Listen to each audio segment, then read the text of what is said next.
phá đồng hồ lại giùm mày.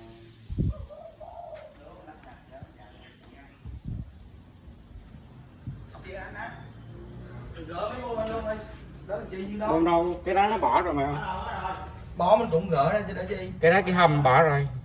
Cái hầm đã lắp rồi. Không phải à?